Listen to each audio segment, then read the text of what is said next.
આજે મને વાત કરવી છે કે આજે વાવ થરાદનો દીકરો 12 વર્ષની ઉંમર જેની એ ખાલી વાવ થરાદનું ગૌરવ નહીં, માત્ર ગુજરાતનું ગૌરવ નહીં, પણ સમગ્ર ભારત દેશનો જે ગૌરવ છે, જેનું નામ છે કૃષ્ણ અતીત ગોસ્વામીનો જે દીકરો છે, જેના પિતાશ્રી એને યોગાની ટ્રેનિંગ દીધી.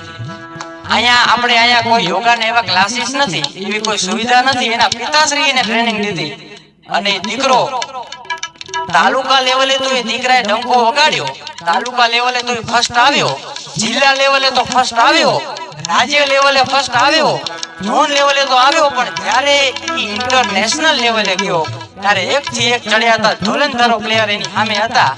ત્યારે એ મેદાનમાં ઉતર્યો ત્યારે મહાદેવનું નામ લઈને ઉતર્યો હતો કે હું દશનામનો દીકરો છું અને મારો બાપ ભોળોનાથ છે, હવે મારે પાછી પાની નથી કરવાની. અને મેદાનમાં ઉતર્યો અને જે ધુરંધરો પ્લેયરો હતા એને હરાવી અને ગોલ્ડ મેડલ લઈ આવ્યો અને આખી દુનિયાને ચોંકાવી દીધી દશનામના દીકરાએ.